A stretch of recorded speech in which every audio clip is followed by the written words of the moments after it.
Hello everyone, हम कर रहे थे 6th क्लास की मैथ्स की आपकी जो न्यू बुक आई है उसका चैप्टर नंबर 3 नंबर प्ले। आज हम इसका नेक्स्ट पार्ट कंप्लीट करेंगे, तो चलिए शुरू करते हैं। आज का हमारा टॉपिक है 3.9 प्लेइंग विद नंबर पैटर्न्स। नीचे कुछ पैटर्न्स दिए हुए हैं, उसके संग आपको नंबर्स को देखना है, फाइंड आउट करना है। Here some number arrange in some patterns, find out the sum of this number in each of the below figures. नीचे कुछ फिगर्स दी हुई हैं, उसमें कुछ नंबर्स हैं, उनका आपको सम फाइंड आउट करना है। Should we add them by one by one and can be use a quickly way. आप चाहे इसे वन बाय वन करके भी ऐड कर सकते हैं, या कोई क्विकर वे, कोई जल्दी से आप कोई तरीका है आपके पास जिससे आप जल्दी से इसे ऐड कर सकते हैं, वो भी यूज़ कर सकते हैं। Share and discuss in class different method each one of you use to solve this questions. जो भी मेथड आप यूज़ करेंगे इन्हें सम करने का, वो आपको अपनी क्लास में शेयर करना है। जैसे सबसे 1 वाली फिगर देखते हैं, ए वाली। इसमें आप 40s काउंट कर लीजिए पहले कि 40 कितने हैं। तो अगर हम 40 को काउंट करें तो एक तो ये नंबर लाइन है, 4 यहाँ पर है, 4 यहाँ पर है, 4 यहाँ, कितने हो गए 12 40s हो गए। तो यहाँ लिख लेंगे 12 मल्टीप्लाई 40, ठीक है। और प्लस में आप 50 की लाइन देखो, 50 कितनी है, 50 है आपके 1 2 3 4 5 6 7 8 9 10 10 टाइम्स आपके क्या है 50 हैं। तो 10 मल्टीप्लाई 50 कर लेंगे। अब जब आप 12 को 40 से मल्टीप्लाई करेंगे तो ये आएगा आपका 480। प्लस में जब आप 10 को 50 से मल्टीप्लाई करेंगे ये आएगा आपका 500। और 480 प्लस में 500 आप प्लस करेंगे तो आंसर आएगा आपका 980। यानी कि जो इस वाले इसमें जितने भी नंबर्स दिए हैं ए में, इसका टोटल सम है 980, ठीक है। कोई और तरीके से अगर आप इसे करना चाहें ऐड, तो आप वो भी कर सकते हैं। नेक्स्ट फिगर देखो, यहाँ पे कुछ डॉट्स दिए हुए हैं, है ना। अब इन डॉट्स को काउंट करके आपको बताना है कि टोटल कितने डॉट्स हैं इसमें। तो अगर हम काउंट करें कि ये जो बीच वाले हैं इसमें 5 डॉट्स हैं, है ना। तो ये कितने बॉक्स हैं 5 डॉट्स के, 4 यहाँ है, 4 2 जा 8, 4 3 जा 12, 4 4 जा 16, 4 5 जा 20। यानी कि 20 जो बॉक्स हैं उसमें 5 पॉइंट्स हैं, 5 डॉट्स है ना। नेक्स्ट है, अब ये जो लास्ट में 1 डॉट्स बचे इनको आप काउंट कर लो, ये कितने हैं। तो 1 2 3 4 5 6 7 8 9 10 11 12 13 14 15 16 17 18 19 20 21 22 23 24 25 26 27 28 29 30 31 32 33 34 35 36 37 38 39 40 41 42 43 44। तो जो 1 डॉट्स हैं वो है 44 बॉक्स, और इसमें डॉट्स कितने हैं 1। अब सबसे पहले आप 20 को 5 से मल्टीप्लाई करेंगे, यह आएगा आपका 100। प्लस में 44 को 1 से मल्टीप्लाई करेंगे तो 44 1 जा 44, इन दोनों को ऐड करोगे 100 प्लस में 44, आंसर आएगा आपका 144। यानी कि इस बॉक्स में जितने भी डॉट्स दिए हुए हैं वो टोटल है 144, ठीक है। नेक्स्ट देखते हैं। नेक्स्ट एक फिगर दी हुई है आपको, फिगर नंबर सी। यहाँ पे आपको कुछ 32s दिए हुए हैं और कुछ 64 दिए हुए हैं। सबसे पहले आप काउंट कर लीजिए कि टोटल 32 कितने हैं।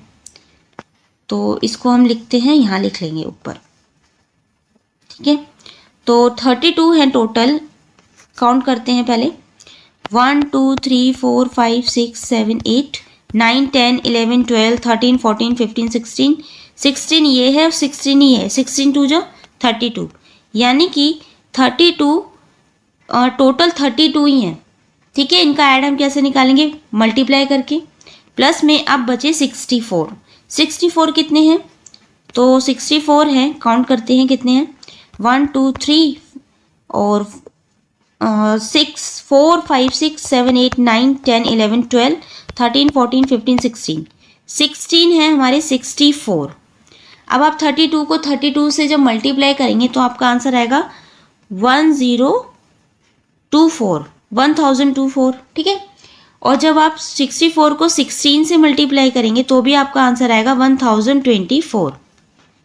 आप मल्टीप्लाई करके देखेंगे, और जब आप 1024 को 1024 प्लस करेंगे तो आंसर आएगा आपका 2048, यानी कि इस बॉक्स में जितने भी नंबर्स हैं उनका सम कितना है 2048। क्लियर है। नेक्स्ट क्वेश्चन नंबर डी देखो, यहाँ पे भी डॉट्स दिए हुए हैं।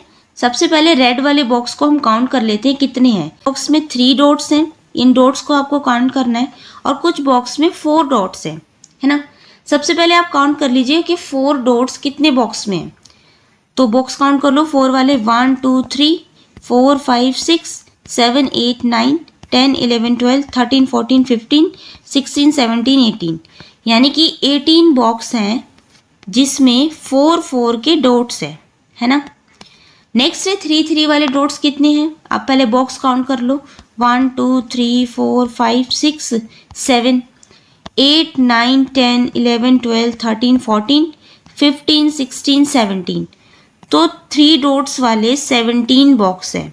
तो इसको 3 से मल्टीप्लाई कर देंगे, और जब आप 18 को 4 से मल्टीप्लाई करेंगे ये आएगा आपका 18 4 जा 72, प्लस में 17 3 जा होता है आपका 51, और जब आप 72 में 51 को ऐड करोगे तो 2 1 3 और 7 प्लस में 5 ये हो जाएगा 12, आंसर हो जाएगा आपका 123, यानी कि इस बॉक्स में जितने डॉट्स हैं वो टोटल है 123 डॉट्स। ओके, नेक्स्ट देखो फिगर नंबर ई। यहाँ पे कुछ तो आपको 25 दिए हुए हैं, है ना, कुछ आपको 15 दिए हुए हैं और 35 दिए हुए हैं, तो 3 ही नंबर है 15 25 और 35। अब आपको काउंट करना है कि कितने 15 है, कितने 25 है और कितने 35 है। चलिए देखते हैं एक बार काउंट करके। तो सबसे पहले हम देखते हैं कि हमारे 15 कितने हैं। यहाँ लिख लो 15, जितने भी 15 है उससे मल्टीप्लाई कर देंगे। काउंट करो 4 15 यहाँ है 4, उसके बाद 5 6 7 8 9 10 11 12 13 14 15 16 17 18 19 20 21 22। कितने 15 है हमारे पास है 22 15, ठीक है, प्लस लिख लो अब यहाँ पे। नेक्स्ट है, नेक्स्ट हम देखते हैं कि 25 कितने हैं हमारे। तो 25 एक तो 4 यहाँ पर है, 4 यहाँ पर है, 8 हो गए, और 8 के बाद यहाँ काउंट करते हैं 9 10 11 12 13 14 15 16 17 18 20 19 20 22, ये भी कितने हैं हमारे 22 हैं, 2 यहाँ पर है ना। तो 25 हमारे कितने हैं 22 हैं, प्लस कर लो। अब देखो आपके 35 कितने हैं, 35 काउंट करते हैं, ये कितने हैं हमारे। तो 4 यहाँ पर है, 4 यहाँ पे कितने हो गए 8 9 10 11 12 13 14 15 16 17 18 19 20 21 और 22, ये भी कितने हैं हमारे 22 हैं। अब इनको मल्टीप्लाई करो, सबसे पहले 15 को 22 से मल्टीप्लाई करो, या अगर हम एक चीज़ देखें यहाँ पे सब में 22 कॉमन है ना, कॉमन, तो हम इसे दूसरे तरीके से भी कर सकते हैं। यहाँ पे हम लिख लेते हैं 22 को बाहर लिख लो, मल्टीप्लाई 15 प्लस में 25 प्लस में 35, इस तरीके से कर लेते हैं, है ना। अब देखो 22 को एक ही बार मल्टीप्लाई करना पड़ेगा। सबसे पहले आप प्लस कर लो 15 प्लस में 25 प्लस में 35, कितना हो जाएगा, ये हो जाएगा आपका 75, ठीक है। अब 22 को 75 से मल्टीप्लाई करोगे तो आपका आंसर कितना आएगा, ये आएगा आपका 16500, ठीक है। आपको सम फाइंड आउट करना है इस सर्कल का। अब आप इसमें नंबर देख रहे होंगे कि कहीं पे 125 है, 250 है, 500 है और 1000 है, यानी कि 4 टाइप्स के आपके नंबर हैं। सबसे पहले हम देख लेते हैं कि हमारे 125 कितने हैं। यहाँ लिख लो 125 मल्टीप्लाई, इन्हें काउंट कर लो कितने हैं। तो 1 2 3 4 5 6 7 8 9 10 11 12 13 14 15 16 17 18, तो ये है हमारे 18, यहाँ लिख लिया 18, प्लस में अब देखते हैं कि हमारे 250 कितने हैं। इनको काउंट कर लो, 250 कितने हैं, तो 1 2 3 4 5 6 7 8, ये है 8, प्लस करो। आप देखो कि 500 कितने हैं, तो 500 है हमारे 1 2 3 4, 4 हमारे 500 है, प्लस में 1000 सिर्फ एक ही है जो सबसे सेंटर में है, यहाँ लिख लो 1000, ठीक है। अब काउंट करते हैं, अब इसको मल्टीप्लाई करते हैं। सबसे पहले 125 को जब 18 से मल्टीप्लाई करेंगे तो आंसर आएगा आपका 2250, ठीक है, मल्टीप्लाई करके देखेंगे। उसके बाद नेक्स्ट है, जब आप 250 को 8 से मल्टीप्लाई करेंगे तो ये आएगा आपका 2000, प्लस में जब आप 500 को 4 से मल्टीप्लाई करेंगे तो भी आपका 2000 ही आएगा, प्लस करो, और ये लास्ट में आपका 1000 है। अब इन सबको आप ऐड कर दो, जब आप इन सबको प्लस कर देंगे तो आपका आंसर आएगा 7250, ठीक है। ये सर्कल का जितने भी नंबर्स इसमें दिए हुए हैं सबका सम है। तो इस तरीके से हमने फाइंड आउट करा। अब आपको चेक करना है कि आपके जो दोस्त हैं, आपके जो क्लासमेट है, वो किस तरीके से इनका सम फाइंड आउट करते हैं, उनका क्या तरीका है, ठीक है। चलिए नेक्स्ट देखते हैं। तो नेक्स्ट हमारा टॉपिक है 3.10 and unsolved mystery the Collatz conjecture. Look at the sequence below, the same rules is applied in the o sequences. नीचे आपको कुछ सीक्वेंसेस दिए हुए हैं, सब में सेम रूल ही अप्लाई होना है। अब देखते हैं क्या वो रूल है। तो फर्स्ट देखो रो को, यहाँ पे लिखा है 12 6 3 10 5 16 8 4 2 1। अगर हम 12 को देखें, 12 का जब हम हाफ करते हैं तो 6 आता है ना। 6 का हाफ करते हैं तो 3 आया, लेकिन 3 का हाफ करेंगे तो 3 का हाफ 1.5 होगा। तो 1.5 हमें नहीं लेना, मतलब पॉइंट्स में हमें आंसर नहीं लेना, सिंपल एक सीधा आंसर लेना है। तो 3 एक ओड नंबर आ जाता है। अब क्या करेंगे, जहाँ पे 3 आ जाए यानी कि ओड नंबर आ जाए, ओड नंबर आपको पता है 1 है, 3 है, 5 है, 7 है और 9 है। तो जहाँ पे ये नंबर आ जाए वहाँ पे क्या करना है आपको, इसका लेना है 3 टाइम्स और प्लस में करना है 1। तो 3 3 जा 9 हो जाएगा, प्लस में 1 10, 10 आ गया। अब 10 एक इवन नंबर है, 10 का हाफ हो सकता है ना। तो 10 का हाफ आया तो हमने क्या लिखा, 5 लिखा। अब देखो 5 एक ओड नंबर है, 5 का हाफ नहीं हो सकता, फिर से क्या करना है, 5 का लेना है आपको 3 टाइम्स और करना है प्लस 1। क्या हो जाएगा, 5 3 जा 15 प्लस 1 16, यहाँ लिख दिया हमने 16। 16 का हाफ हो सकता है, कितना होगा 8, 8 लिख दिया।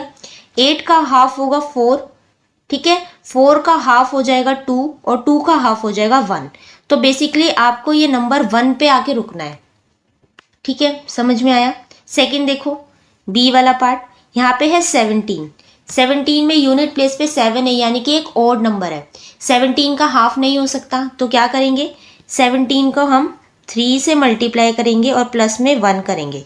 7 3 जा हो जाएगा आपका 51, प्लस में 1 ये हो जाएगा 52। तो यहाँ लिख दिया हमने 52। 52 का हाफ करोगे 26, 26 का हाफ करोगे 13। अब 13 का हाफ नहीं हो सकता, फिर से क्या करेंगे, 13 को 3 से मल्टीप्लाई करेंगे, प्लस में 1 करेंगे। 13 3 जा होता है 39, प्लस में 1 40, यहाँ लिख दिया हमने 40। देन 40 का हाफ किया 20, 20 का हाफ किया 10, 10 का हाफ किया 5। अब 5 का हाफ नहीं हो सकता, क्या करेंगे, 5 को 3 से मल्टीप्लाई करेंगे, प्लस में 1, कितना हो जाएगा 16 हो जाएगा। 16 का हाफ किया 8, 8 का हाफ 4, 4 का हाफ 2 और 2 का हाफ 1। लास्ट में ये भी सीक्वेंस किस पे पहुंचा, 1 पे। रूल आपको समझ में आ गया, जहाँ पे भी ओड नंबर मिल जाए वहाँ पे 3 से मल्टीप्लाई करके प्लस 1 कर देना है। सी वाला देखो सीक्वेंस, यहाँ पे है 21, 21 का हाफ नहीं हो सकता, क्या करेंगे इसका, फिर से इसको 21 को 3 से मल्टीप्लाई करेंगे, प्लस में 1 करेंगे। 23 जो हो जाएगा आपका 23 जाएगा 3 3 जा 6, ये हो जाएगा 63, प्लस में 1 करोगे 64 हो गया, है ना। 64 हो गया, 64 का हाफ करोगे 32, 32 का हाफ 16, 16 का हाफ 8, 8 का हाफ 4, 4 का हाफ 2 एंड 2 का हाफ 1। फिर से ये सीक्वेंस 1 पे ले आए हम। डी वाला सीक्वेंस देखो 22 का हाफ हो जाएगा 11। अब 11 का हाफ नहीं हो सकता, क्या करोगे, 11 मल्टीप्लाई 3 प्लस में 1, 11 3 जा 33 प्लस में 1 34, 34 लिख दिया। 34 का हाफ हो जाएगा 17। अब 17 का हाफ नहीं हो सकता, फिर 17 मल्टीप्लाई 3 प्लस में 1 करेंगे, 73 73 3 जा हो जाएगा 51 प्लस में 1 ये हो जाएगा 52। ठीक है, 52 का हाफ करा 26, 26 का हाफ हो गया 13। अब 13 का हाफ नहीं हो सकता, तो 13 3 जा हो जाएंगे आपके 39 प्लस में 1 ये हो जाएगा आपका 40, 40 लिख दिया। 40 का हाफ हो गया 20, 20 का हाफ 10, 10 का हाफ 5। फिर से 5 का हाफ नहीं हो सकता, क्या करोगे, 5 को 3 से मल्टीप्लाई करोगे प्लस 1 ये हो जाएगा आपका 16, देन 16 का हाफ 8, 8 का हाफ 4, 4 का हाफ 2 एंड लास्ट में 1। सीक्वेंस आपको समझ में आया? तो सब में सेम ही रूल है। The rule is 1 start with any number, if the number is even take half of it. क्या लिखा है, आप कोई सा भी एक नंबर लिख सकते हैं, ठीक है।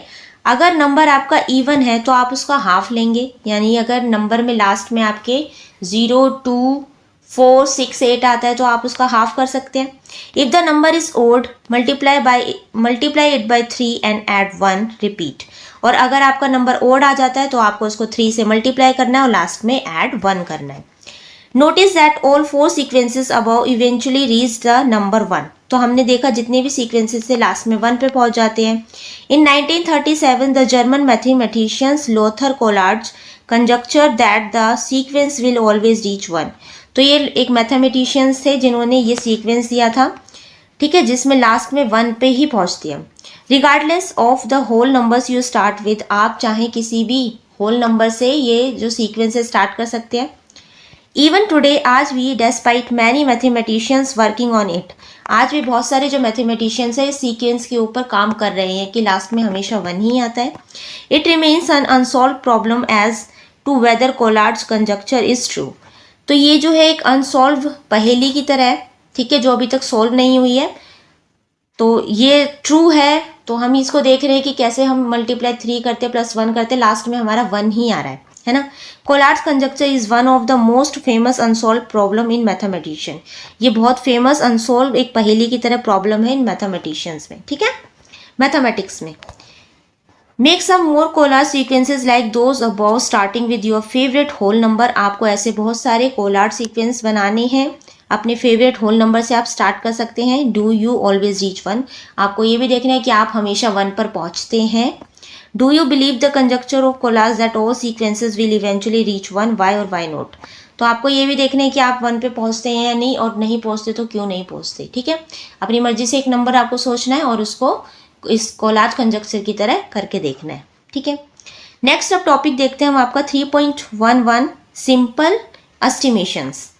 At times we may now that need an exact count of things that an estimate is sufficient for the purpose at hand। तो हम देखते हैं कि बहुत सारी जो चीज़ें होती हैं हम एग्जैक्ट उन चीज़ों को काउंट नहीं करते हैं, बस एक एस्टिमेट लगा देते हैं। जैसे अगर कोई आपसे पूछे कि आपके सर पे कितने बाल है तो आप एस्टिमेट लगा के बता सकते हैं, है ना, कि 10,000 से ज़्यादा है, या जिसके बहुत ज़्यादा बाल है, जिसके कम बाल है, तो आप एस्टिमेट लगा के बता सकते हैं, है ना। For example, your school headmaster might know that the exact number of students enrolled in your school। अब आपके स्कूल हेडमास्टर आपसे पूछते हैं कि जो आपके स्कूल में टोटल कितने स्टूडेंट हैं, but you may only know an estimated count. बस आप एक एस्टिमेटेड काउंट ही बता सकते हैं, एग्जैक्टली काउंट उसका नहीं बता सकते, है ना। How many student are in your school? About 150, 400, 1000। आपके स्कूल में कितने स्टूडेंट हैं? 150, 400 या 1000।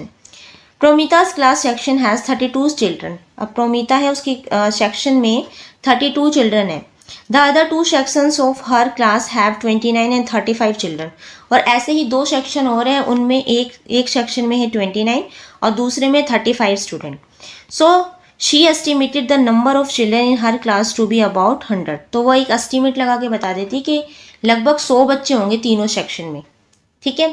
Along with class 6, her school also has classes 7, 10 to each class has 3 section each। She assumed a similar number in each class and estimated the number of students in her school to be around 500. तो ऐसे ही 6 class है, 7 class है, 10 class है, सब में 3 section है और इतने ही लगभग बच्चे होंगे। तो इन सबको वो देख के एक एस्टीमेट लगा देते हैं कि अराउंड 500 के करीब स्कूल में बच्चे होंगे, सारी क्लासेस के अगर हम लगा लें। तो उसने एक एग्जैक्ट नहीं बताया काउंट करके, सिर्फ एक नंबर बता दिया कि इसके आसपास होंगे। अब चाहे वो करेक्ट 500 हो या 510 हो या 488 हो, है 500 के आसपास ही, ठीक है। तो हम एस्टीमेट लगा के बता रहे हैं। अब नीचे देखो, फिगर इट आउट कोई क्वेश्चन है। We shall do some simple estimated, it is a fun exercise and you may find it amusing to know the various number around us. नीचे आपको एक एक्सरसाइज दी हुई है, सिंपल आपको यहाँ पे एस्टिमेशन लगाना है, ठीक है। एस्टिमेशन लगाना मतलब एक लगभग का आंसर बताना है कि लगभग इतना आंसर हो सकता है, एग्जैक्ट आपको नहीं बताना। एक बहुत फन एक्टिविटी नीचे आपको दी हुई है। We are not interested in the exact number, ये इसमें एग्जैक्ट नंबर यहाँ पे नहीं चाहिए। For the following question share your method of estimation with the class. आपने क्या एस्टिमेशन लगाया, कौन सा मेथड लगा के आपने एस्टिमेट किया है आंसर को, वो आपको अपनी क्लास में शेयर भी करना है, ओके। तो फर्स्ट देखते हैं इनके आंसर्स देखते हैं। फर्स्ट क्वेश्चन है step you would take to walk. कितने स्टेप्स आप लेते हैं वॉक करते समय। फर्स्ट है from the place you are sitting to the classroom door. जहाँ पे आप बैठे हैं जिस बेंच पे, वहाँ से आपकी क्लासरूम का जो डोर है, दरवाज़ा है, वो कितने कदम पर है, कितने वॉकिंग डिस्टेंस पे आपको काउंट करना है, ठीक है। अब जो बच्चा, मान लीजिए ये क्लास है आपकी, जो बच्चा बिल्कुल शुरुआत में बैठा है वो तो 3-4 कदम चल के ही डोर तक पहुँच जाएगा। लेकिन जिस बच्चे का बेंच यहाँ पर है तो उसको तो बहुत सारे स्टेप्स लेने पड़ेंगे डोर तक जाने के लिए।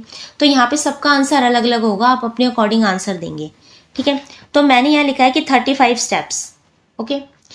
सेकेंड है इसमें across the school ground from start to end. अब आपको स्कूल ग्राउंड का बताना है कि कहाँ से वो स्टार्ट होता है और कहाँ पे एंड होता है, कितने कदम की दूरी है दोनों के बीच में। तो मैंने यहाँ लिख दिया कि 600 स्टेप्स। आप 150 स्टेप्स लिख सकते हैं, 200 स्टेप्स लिख सकते हैं, या आप अपने स्कूल में काउंट करके लिख सकते हैं, ठीक है। सी है from your classroom door to the school gate. अब आपके क्लासरूम डोर से मेन जो स्कूल का गेट है वहाँ तक के कितने स्टेप्स आप लेंगे वहाँ पे पहुँचने के लिए, आपको ये बताना है। तो मैंने यहाँ लिख दिया 400 स्टेप्स, ठीक है। डी है from your school to your home. अब आपके घर से आपके स्कूल तक का कितना वॉकिंग डिस्टेंस है, कितने स्टेप्स आपको लेने पड़ेंगे वहाँ तक पहुँचने के लिए, स्कूल से होम तक का।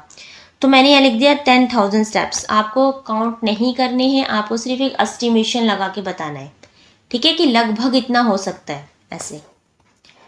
नाउ क्वेश्चन नंबर 2 है of times you blink your eyes और number of breaths you take.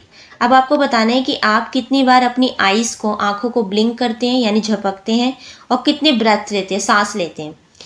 तो फर्स्ट आपसे पूछा है इन अ मिनट, 1 मिनट में आप कितनी बार अपनी आंखें ब्लिंक करते हैं और कितनी ब्रेथ्स लेते हैं, सांस लेते हैं। तो एक आंसर देखो, I blink my eyes 20 times per minute. मैं 1 मिनट में 20 बार अपनी आंखें झपकती हूँ। आप 15 भी लिख सकते हैं, किसी का 21 भी हो सकता है, सबके अकॉर्डिंग आंसर होगा, ठीक है। ये ह्यूमन टू ह्यूमन वेरी करेगा। And take about 15 breaths per minute, और 15 बार सांस लेता हूँ 1 मिनट में, ठीक है। नेक्स्ट पूछा है इन एन आवर, 1 घंटे में आप कितनी बार आईज ब्लिंक करेंगे, कितनी बार सांस लेंगे। अब आपको पता है 1 घंटे में कितने मिनट्स होते हैं, 60 मिनट्स होते हैं। तो number of times I blink my eyes in hour, तो अगर 1 मिनट में 20 टाइम्स में लेती हूँ तो 1 घंटे में कितने मिनट होते हैं, 60 मिनट होते हैं। तो मैं इसको 60 से मल्टीप्लाई कर दूंगी, तो ये आ जाएगा 1200 टाइम्स, यानी 1 घंटे में 1200 टाइम्स हमारी आईज ब्लिंक होती है। सेकेंड है number of breaths I take in a hour, 1 minute में 15 टाइम्स थी, 15 को 60 से मल्टीप्लाई कर देंगे, 900 ब्रेथ्स। आ गया समझ में। नेक्स्ट इन अ डे, अब 1 दिन में बताना है कि आप कितनी बार आंखें झपकते हैं और कितनी बार सांस लेते हैं। तो यहाँ पे देखो, यहाँ लिख दिया मैंने number of hours in a day. अब हमें पता है कि 1 दिन में 24 घंटे होते हैं ना। Number of hours I sleep in a day, अब 24 घंटे में आप पूरे दिन तो आँख नहीं झपकेंगे, थोड़ी देर आप सोएंगे भी। तो मैंने यहाँ सोने का टाइम 7 आवर्स ले लिया। तो हम 24 में से पहले 7 माइनस कर देंगे, ठीक है। 7 आप हटा देंगे, कितने बचेंगे, 17 बचेंगे। अब 17 को आप 1200 से मल्टीप्लाई करेंगे, तब ये आ जाएगा पूरा आपका eyes blink in a day. 20,400 times एक दिन में, ठीक है। ब्रेथ्स का आप निकालेंगे कितनी बार सांस लेते हैं, number of breaths I take in a day, 24 को आप मल्टीप्लाई कर देंगे 900 से। अब यहाँ पे 24 क्यों लिया है, जब आप सोते हैं तो भी आपकी ब्रेथ चलती रहती है, सांस लेते रहते हैं ना, इसलिए 24 मल्टीप्लाई 900 ये हो जाएगा आपका 21,600 ब्रेथ्स। ओके, क्वेश्चन नंबर 3 देखो अब, name of some object around you that are, कुछ ऑब्जेक्ट्स के नाम लिखने हैं जो आपके आसपास हैं। जैसे फर्स्ट है a few thousand in number, कुछ ऐसे ऑब्जेक्ट्स के नाम लिखने हैं जो नंबरिंग में 1000 हो, यानी लगभग 1000 के, उनकी गिनती 1000 के तक हो। तो मैंने यहाँ लिखा है लीव्स ऑफ ए ट्री, एक जो पेड़ पे जितने पत्ते होते हैं वो 1000 से ज़्यादा हो सकते हैं। ग्रेन्स ऑफ ए राइस, चावल। सीड्स, किसी भी चीज़ के बीज। ड्राई फ्रूट्स, ठीक है। नेक्स्ट है मोर देन 10,000 अ नंबर, अब आपको लिखना है कि ऐसी कौन कौन सी चीज़ें हैं जो मोर देन 10,000 होंगी, 10,000 से ज़्यादा होंगी काउंटिंग में। तो बी का आंसर देखो, grain of sand. Words in a book, एक बुक पे जितने वर्ड्स लिखे हुए हैं वो। स्ट्रैंड्स ऑफ हेयर और थ्रेड इन अ फैब्रिक, एक फैब्रिक में कितने थ्रेड है।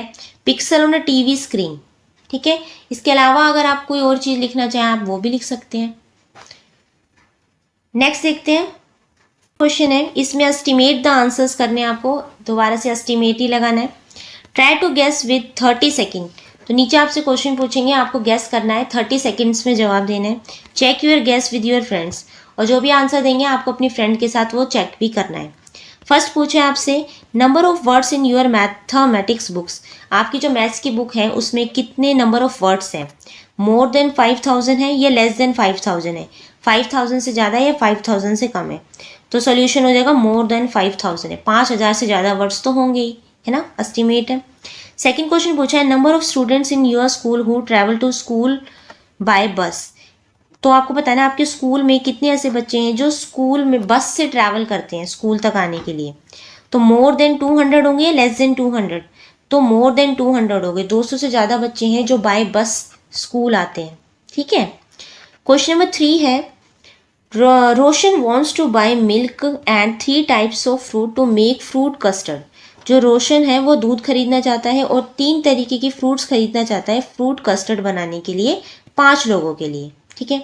He estimate the cost of to be 100 rupees, तो वो एस्टिमेट लगाता है कि इसका जो कॉस्ट है 100 रुपीज़ आएगा। Do you agree with him, क्या आप इस बात से एग्री करते हैं। वाई और वाई नॉट, करते हैं तो क्यों और क्यों नहीं करते, दोनों बताना है, करते हो तो क्यों करते हो और एग्री नहीं करते तो क्यों नहीं करते। तो इसका सॉल्यूशन देखते हैं।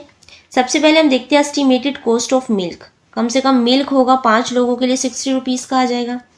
Estimated cost of 3 fruits, 3 fruits का जो कॉस्ट होगा लगभग 150 होगा, यानी 50 रुपये पर each fruit, okay. Estimated cost of custard powder, custard powder भी आएगा क्योंकि उसने कस्टर्ड फ्रूट बनाने के लिए कहा है ना, तो वो भी 50 रुपीज़ का होगा। Total estimated cost of making custard हो जाएगा आपका 60 रुपीज़ का मिल्क हो जाएगा, 50 रुपीज़ का कस्टर्ड पाउडर और 150 रुपीज़ के क्या हो जाएंगे, फ्रूट्स हो जाएंगे। सबको ऐड करेंगे तो आंसर हो जाएगा हमारा 260 रुपीज़। तो no, I don't agree with Roshan's estimate because I think the cost of making custard for 5 peoples is like to be around 260, तो 100 रुपये उसका कॉस्ट नहीं आएगा, कॉस्ट आएगा 260 रुपीज़। तो हम इससे बात से एग्री नहीं करते क्योंकि रोशन ने कहा था 100 रुपये में हो जाएगा काम, पर ऐसा नहीं है। क्वेश्चन नंबर 4 देखो अब, estimate the distance between Gandhinagar in Gujarat to Kohima in Nagaland. अब आपको डिस्टेंस एस्टिमेट करना है कि गांधीनगर जो कि गुजरात में है वहाँ से लेके कोहिमा जो कि नागालैंड में है। Look at the map of India to locate these cities, map, आप इंडिया का मैप में भी ये सब चीज़ें देख सकते हैं। एस्टिमेट करना है आपको वहाँ से वहाँ तक का डिस्टेंस कितना होगा। तो the distance between Gandhinagar and Kohima is approximately 2,500 to 3,000 kilometres, ठीक है। कम से कम इतना डिस्टेंस वहाँ का होगा, कहाँ से कहाँ तक, गांधीनगर से कोहिमा तक। क्वेश्चन नंबर 5 देखते हैं। शीतल इज इन ग्रेड 6, जो शीतल है वो 6 क्लास में है। She says she has spent around 13,000 hours in school till date, वो कहती है कि मैंने अब तक स्कूल में 13,000 घंटे वो बिता चुकी है। Do you agree with her, why और वाई नॉट, क्या आप इस बात से सहमत है, नहीं है तो क्यों नहीं है। तो आंसर देखो इसका, total school days per year, तो एक साल में हम कितने दिन स्कूल जाते हैं, तो वो जाते हैं 210 days. Total hours spent in school per day, और एक दिन हम स्कूल में कितने आवर्स स्पेंड करते हैं, तो 6 आवर्स स्पेंड करते हैं। Total hours spend in school per year, एक ईयर में फिर कितने करेंगे, 2010 को हम 6 से मल्टीप्लाई कर देंगे, तो ये आ जाएंगे हमारे 1260 आवर्स। ठीक है, एक साल में इतने आवर्स हम करते हैं स्कूल में स्पेंड। अब देखो, total number of years in school by 6th grade, अगर वो छठी क्लास में है अभी, तो उसने कितने ईयर स्कूल में बिताई हैं, उसने लगभग 8 साल स्कूल में बिताए हैं। Therefore total hours spend in school 8 years. अब 8 ईयर्स का आप निकालेंगे, हमें पता है एक साल में तो हम इतने आवर्स लगाते हैं, तो 8 साल में कितने लगाएंगे, इसको 8 से मल्टीप्लाई कर देंगे, है ना। तो यहाँ पे मल्टीप्लाई करेंगे, 1260 को 8 से मल्टीप्लाई करेंगे तो आंसर आ जाएगा 10,080 आवर्स। तो लेकिन शीतल ने तो कहा था कि वो 13,000 आवर्स को बिता चुकी है अभी तक, लेकिन आंसर तो हमारा है 10,080। तो इसका आंसर हम लिखेंगे, no I don't agree with the Sheetal estimate that she has spent around 13,000 hours in school till date, because I think the more reasonable estimate would be around 10,000 hours। तो इसका आंसर हो जाएगा 10,000 आवर्स के हमने अभी तक लगभग 10,000 घंटे स्कूल में बिताए हैं। ठीक है, नेक्स्ट है question number 6। Earlier people use to walk long distances as they had no other means of transport. तो पहले जो लोग थे, ज़्यादा मीन्स ऑफ ट्रांसपोर्ट नहीं होते थे, जैसे कार्स बस वगैरह नहीं होती थी, तो वो लॉन्ग डिस्टेंस को वॉक करके ही कवर करते थे, मतलब पैदल ही जाते थे। Suppose you walk at your normal pace, approximately how long would it take you to go home. तो अगर आप चले अपने नॉर्मल पेस से, जैसे आप चलते हैं, तो नीचे कुछ क्वेश्चंस दिए हुए हैं, इनको आप कितने दिन में या कितने आवर्स में कंप्लीट करेंगे। जैसे फर्स्ट है, your current location to one of your favourite place nearby. जहाँ पे आप अभी हैं करंट लोकेशन पे, और आपको कहीं पे अपने फेवरेट प्लेस पे जाना है। आपका फेवरेट प्लेस हो सकता है, कोई पार्क हो सकता है, कोई शॉप हो सकती है, कोई मॉल हो सकता है, या मंदिर हो सकता है, आपको वहाँ जाना है। तो आप कितने उसे कवर करेंगे, कितने टाइम में कवर करेंगे, तो इसका अप्रोक्सीमेटली आंसर हो सकता है 1 आवर में। अब ये आपके ऊपर डिपेंड करता है कि आपको जो चीज़ पसंद है, जो जगह पसंद है, वो वहाँ से कितनी दूर है। ठीक है, क्वेश्चन नंबर बी है, your current location to any neighbouring states capital city.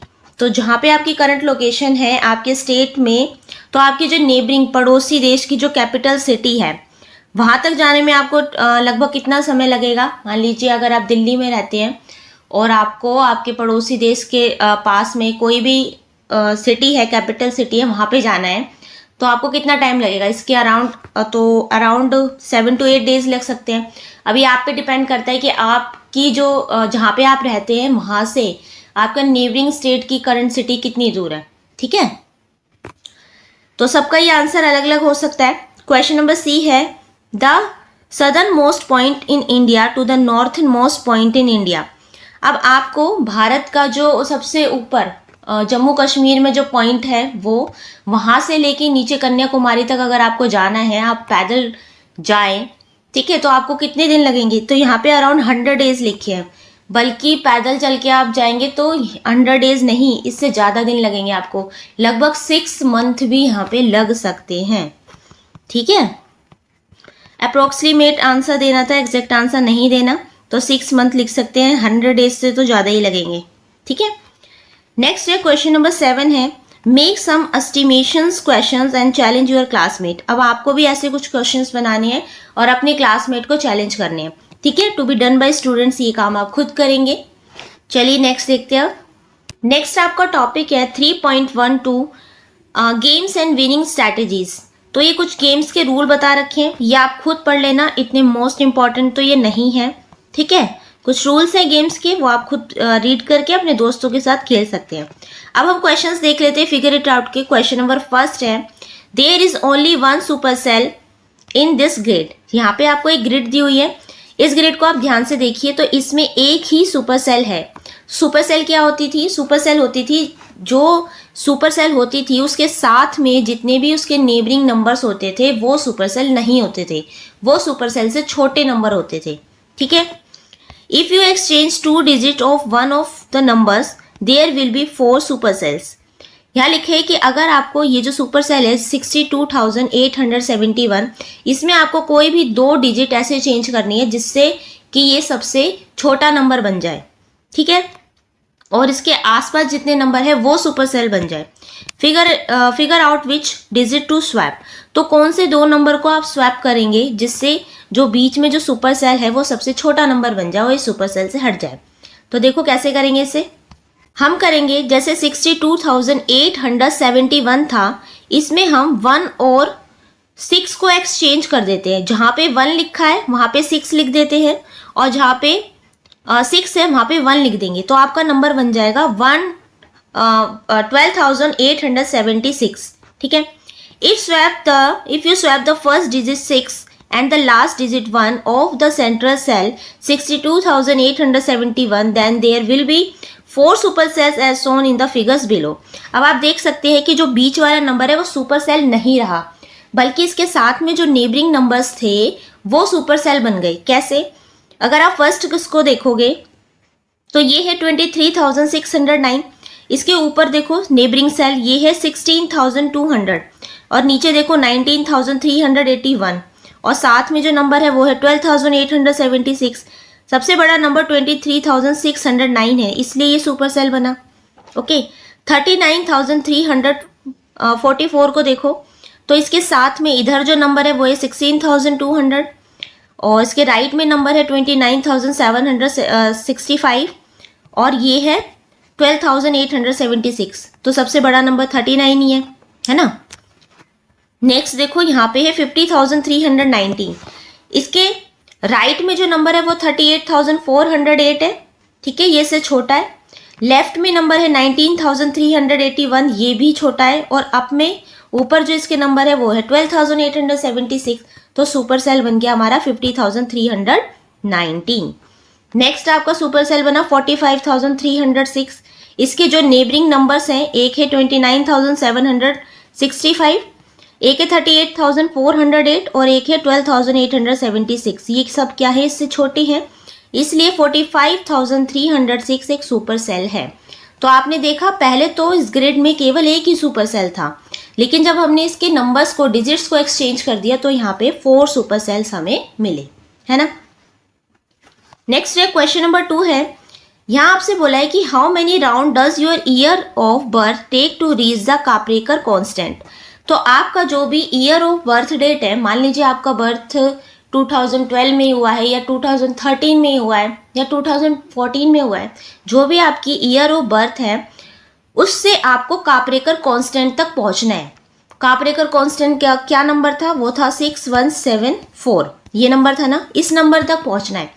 तो मैंने यहाँ पे एक बर्थ डेट ली है, ईयर ऑफ बर्थ मैंने लिया 2012। ठीक है, आपका जो भी नंबर है 2013 है 14 है आप वो ले सकते हैं। तो इस नंबर से हम पहुंचेंगे किस पे, काप्रेकर कांस्टेंट तक। सबसे पहले फर्स्ट राउंड हम लेते हैं, 2012 से हम लार्जेस्ट नंबर बनाते हैं। ये लार्जेस्ट नंबर हमारा बना 2210, स्मॉलेस्ट नंबर बना 122। अब हम इस सब्सट्रैक्ट कर देंगे, 2210 में से 122 को माइनस करेंगे, ये आ जाएगा 2088। तो ये काप्रेकर नंबर नहीं है। सेकेंड राउंड देखो, सेकेंड राउंड में इसी नंबर से हम लार्जेस्ट नंबर हमने बनाया, ये लार्जेस्ट नंबर बना हमारा 8820, स्मॉलेस्ट बना 288, माइनस करेंगे तो आया 8532। थर्ड राउंड पे हम गए, इससे हमने सबसे लार्जेस्ट नंबर बनाया, लार्जेस्ट नंबर बना 8532 और स्मॉलेस्ट बना 2358। फिर हम इसे सब्सट्रैक्ट करेंगे, 8532 में से 2358 को जब आप माइनस करेंगे तो आपका आंसर आएगा 6174, जो कि एक काप्रेकर कांस्टेंट है। ठीक है, therefore the number is 2012 takes 3 rounds to reach 6174 which is the Kaprekar constant. तो हम 3 राउंड में काप्रेकर कांस्टेंट तक पहुंचे। ठीक है, आप अपने अकॉर्डिंग अपनी बर्थ डेट लेके आप ये काम करेंगे। ओके, क्वेश्चन नंबर 3 है, We are the group of 5-digit numbers between 35,000 and 75,000 such that all of our digits are odd.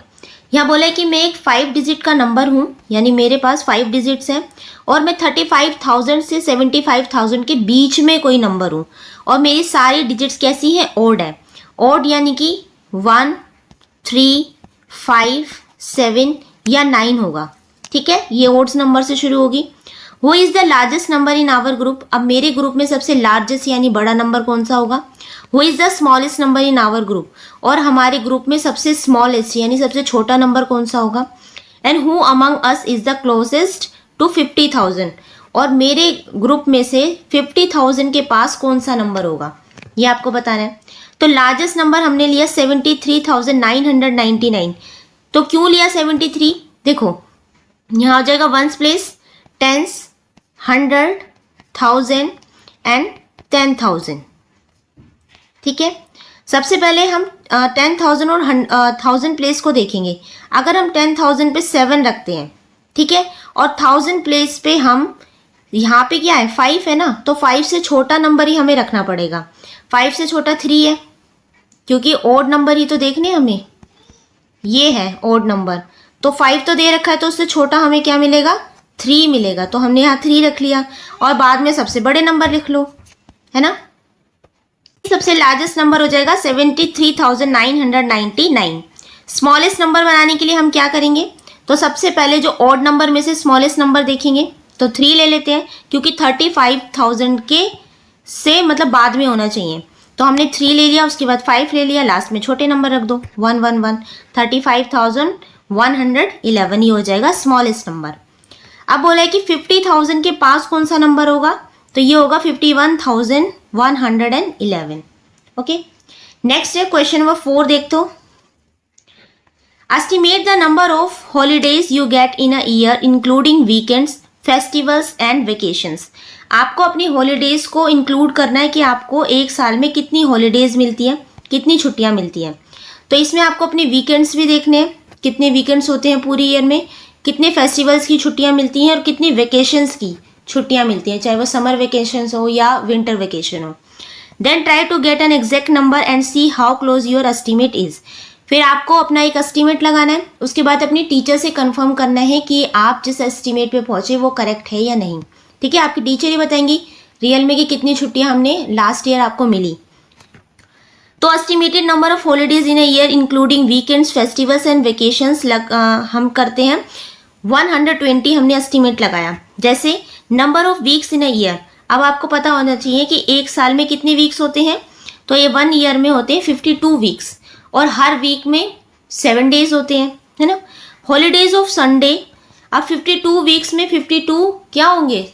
Sunday होंगे, क्योंकि हर वीक में एक संडे होगा, तो टोटल कितने हो जाएंगे? 52 संडे हो जाएंगे.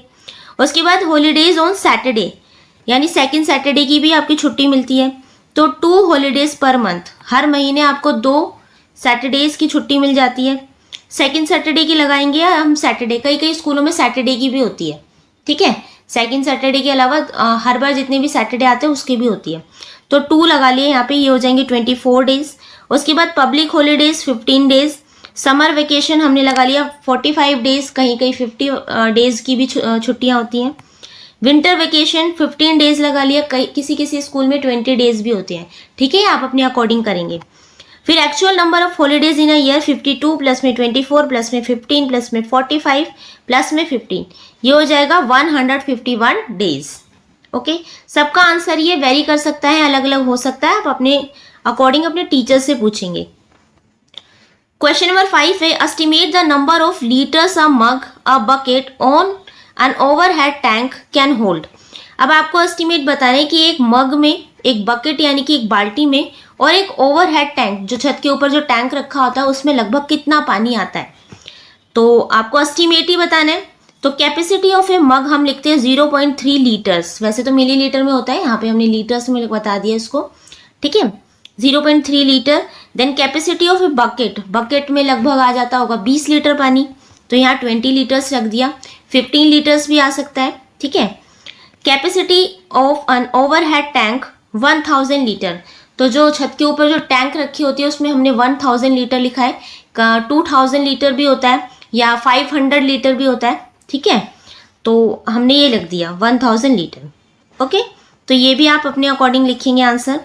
क्वेश्चन नंबर 6 देखिए, write 1 5 digit number and 2 3 digit number such that their sum is 18,670। अब आपको एक रखना है 5 डिजिट का नंबर और 2 रखने हैं 3 डिजिट के नंबर, और जिनको सम आप उनको अगर सम करेंगे तो उसका सम आना चाहिए 18,670। तो 5 डिजिट का सबसे बड़ा नंबर हम रख लेते हैं 16,945। आप चाहे 18,000 भी रख सकते हैं, आपके ऊपर है। 3 डिजिट का एक नंबर हमने रखा 825, या आप यहाँ रख सकते हैं 400, ठीक है, आपकी मर्जी है। देन 3 डिजिट का सेकंड नंबर हमने 900 रखा, यहाँ आप रख सकते हैं 270, आपकी मर्जी है, कितने भी आंसर हो सकते हैं इसके। तो जब आप इनका सम करेंगे 16,945 प्लस में 825 प्लस में 900, आंसर आ गया आपका 18,670। ऐसे ही आप जब इसको प्लस करेंगे 18,000 प्लस में 400 प्लस में 270, तो इसका आंसर भी आपका आएगा 18,670।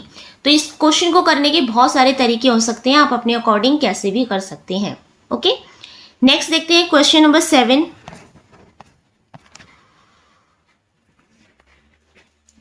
Choose a number between 210 and 390। अब आपको कुछ नंबर चूज करने हैं जो 210 से 390 के बीच में होना चाहिए। Create a number pattern similar to those shown in section 3.9 that will sum up of this number, ठीक है। तो इसमें बोला है कि आपको जो आपने 3.9 सेक्शन में जो आपने कंप्लीट करा था 3.9, उसमें कुछ फिगर्स दी हुई थी, उन फिगर्स के अंदर कुछ नंबर थे जिनको आपको सम करना था। तो ऐसे ही आपको एक टेबल या कोई सी भी पिक्चर आपको ड्रॉ करनी है, उसमें कुछ नंबर्स लिखने हैं और उन नंबर्स का जो सम आना चाहिए वो 210 से 390 के बीच में आना चाहिए, यानी 210 से बड़ा और 390 से छोटा होना चाहिए, ठीक है। तो यहाँ पे हमने नंबर चूज करा 320, आप कोई सा भी नंबर चूज कर सकते हैं 210 से 390 के बीच में, ठीक है। हमने नंबर लिया 320 और हमने एक जो टेबल सी बनाई, आप कोई भी पिक्चर बना सकते हैं, उसमें आपको नंबर लिखने हैं और ऐसे नंबर लिखने हैं जिनका सम करें आप तो उतना आना चाहिए जितना नंबर आपने चूज किया है। तो मैंने यहाँ पे लिया इस तरीके की एक टेबल ली है जिसमें कुछ जो सेक्शन है 20 के रखे हैं और बाकी सब 10 के रखे हैं। तो जैसे इन केस ऑफ 10 के कितने रख लिए हमने, 4 × 8 × 10, ये हो जाएंगे आपके 320। और दूसरा अगर हम 20 को देखें तो ये कैसे हो जाएगा 320, मतलब सबका जो सम है 320 ही आ रहा है। आप अपने अकॉर्डिंग भी ये कर सकते हैं, ओके। नेक्स्ट देखते हैं question number 8। Recall the sequence of power of 2 from chapter 1। आपने चैप्टर 1 में पावर ऑफ 2 देखा होगा कि 2 की पावर 1 है, 2 की पावर 2 है, 2 की पावर 4 है, इस तरीके से एक नंबर चल रहा था, है ना। तो why is the Collard's conjecture correct for all the starting numbers in this sequence? क्या यहाँ पे कोलार्ड्स कंजक्चर करेक्ट होगा अगर हम स्टार्टिंग नंबर का सीक्वेंस ले तो। चलिए पावर ऑफ 2 सीक्वेंस देखें, जैसे 1 2 4 8 16 32 64, इस तरीके से 2 की पावर उसमें थी, है ना। तो power of 2 sequence contain all even numbers, आप देख रहे हैं सारे कैसे हैं, इवन नंबर है। When dividing an even number by 2 we will get an even number, but by repeatedly dividing an even number by 2 we will eventually reach 1। तो हम अगर इवन नंबर को देखें तो हम लास्ट में 1 पे पहुंच रहे हैं, और कोलार्ड्स कंजक्चर का यही मीनिंग था कि हम अगर उसको हाफ करते जाएं और अगर कोई नंबर हाफ नहीं हो रहा तो उसको हम 3 से मल्टीप्लाई करके +1 कर दें, लास्ट में हमारा 1 आना चाहिए आंसर। तो इसमें तो लास्ट में 1 आ ही रहा है ना। This is why Collatz conjecture is correct for all the starting number in this sequence. तो यहाँ पे ये करेक्ट हो जाएगा। जैसे एग्जाम्पल के लिए आपको दिखा रखा है 16 लिया, 16 का हाफ 8, फिर 18 का हाफ करा 4, 4 का हाफ करा 2, देन 2 का हाफ 1, लास्ट में हम 1 पे पहुंच चुके हैं, ठीक है। नेक्स्ट है question number 9। Check if the Collatz conjecture holds for the starting number 100। अब आपको एक स्टार्टिंग नंबर 100 दिया है और इस नंबर का यूज करके आपको कोलाज कंजक्शन में लास्ट में 1 तक पहुंचना है। क्या आप पहुंचते या नहीं ये आप देखेंगे। तो सबसे पहले 100 एक इवन नंबर है, 100 का पहले हाफ लेंगे, 50 आया, 50 का भी हाफ हो जाएगा 25। अब 25 का हाफ नहीं हो सकता तो क्या करेंगे, इसको 3 से मल्टीप्लाई करेंगे, +1 करेंगे। तो यहाँ पे हमने 3 से मल्टीप्लाई करके +1 किया, ये आ गया हमारा 76। अब 76 का हाफ हुआ 38, 38 का भी हाफ हमने करा 19। अब आप देख रहे हैं कि 19 का हाफ नहीं हो सकता, क्या करेंगे, 19 × 3 प्लस में 1 करेंगे, क्या आया 58। 58 का हाफ करेंगे, यह आया आपका 29। देन 29 का हाफ नहीं हो सकता, क्या करेंगे, 29 × 3 प्लस में 1, यह आया 88। अब 88 का हाफ करेंगे, यानी 88 को 2 से डिवाइड करेंगे, कितना आया 44। देन 44 का हाफ करेंगे, यह आया आपका 22। 22 का हाफ करेंगे, 11 आया। अब आप 11 का हाफ नहीं कर सकते, क्या करेंगे, 11 × 3 प्लस में 1, ये हो गया 34। देन 34 का हाफ करेंगे 17, 70 का हाफ नहीं हो सकता, 17 × 3 प्लस 1 करेंगे, 52 आ गया। 52 को हाफ करेंगे 26, 26 का हाफ 13। देन 13 का हाफ नहीं होगा तो 13 × 3 प्लस में 1, ये आएगा आपका 40। 40 का हाफ करेंगे 20, 20 का हाफ करेंगे 10, 10 का हाफ करेंगे 5। अब 5 का हाफ नहीं हो सकता तो क्या करेंगे, 5 × 3 करेंगे +1, देन ये हो जाएगा आपका 16। 16 का हाफ करेंगे 8, 8 का हाफ होगा 4, 4 का हाफ 2 एंड 2 का हाफ 1। तो लास्ट में आप 1 पर पहुंच चुके हैं। तो ये आंसर लिखेंगे आप, yes collage conjunction holds for the starting number 100। तो अगर हम 100 नंबर लेते हैं तो हम इसमें कोलाज कंजक्शन का जो है ये इसको मतलब प्रूव करता है कि लास्ट में 1 आ रहा है ना। नेक्स्ट देखते हैं, क्वेश्चन नंबर 10 है, starting with 0 players alternate adding numbers between 1 and 3। अब कोई भी दो बच्चे इस गेम को खेलेंगे, 0 से शुरू करेंगे। मान लीजिए एक ये बच्चा है, एक ये है। अब आपको नंबर्स लेने हैं 1, 2, 3, ये 3 नंबर लेने हैं। The first person to reach 22, और जो भी बच्चा सबसे पहले 22 पे पहुंचेगा वो विनर होगा। What is the winning strategies now. अब आपको अपनी स्ट्रैटेजी भी बतानी है कि क्या स्ट्रैटेजी आप लगाते हैं इसमें विनिंग के लिए। तो जैसे एक पहले बच्चे ने बोला 1, तो दूसरा बच्चा चाहे 1 बोले, 2 बोले, 3 बोले, इन तीनों नंबर में से कोई सा भी नंबर बोल सकता है। मान लीजिए इसने 3 बोला, कितने हो गए 4। अब जो फर्स्ट बच्चा था वो बोल देता है 3, तो 4 में 3 ऐड करके कितने हो जाएंगे 7। अब ये वाला बच्चा बोल देता है कि 2, अब 7 में 2 ऐड करके यहाँ हो जाएंगे 9। अब फर्स्ट वाला बच्चा बोल देता है 3, अब 9 में जब 3 ऐड करोगे तो 12 हो जाएगा। तो सबसे पहले जो बच्चा 22 पे पहुंच जाता है वो बच्चा विनर हो जाएगा। स्ट्रैटेजी यहाँ देखो, यहाँ पे start by adding 3 on your first turn to reach 3। जैसे अगर आपकी फर्स्ट टर्न आती है तो आप सबसे पहले 3 बोले, ठीक है। Then always move in such a way that you leave the opponent on a multiple of 4, ठीक है। Following this strategy will ensure that you reach 22 first, securing the win. आपको क्या करना है, अपने दोस्त के साथ खेलना है। इसकी कई स्ट्रैटेजीज हो सकती हैं जीतने की, ठीक है। आप खेलेंगे गेम की तरह से तो आपको बहुत मजा आएगा, आप करके देखिएगा, ठीक है। तो ये वाला क्वेश्चन आप खुद करेंगे। तो ये था आपका लास्ट क्वेश्चन। इसके साथ ही आपका चैप्टर फिनिश हो जाता है। आई होप आपको चैप्टर अच्छे से समझ में आया होगा। कई पार्ट्स में हमने इस चैप्टर को करा है। कोई भी डाउट है तो आप नीचे कमेंट करके पूछ सकते हैं, ठीक है। Thank you for watching.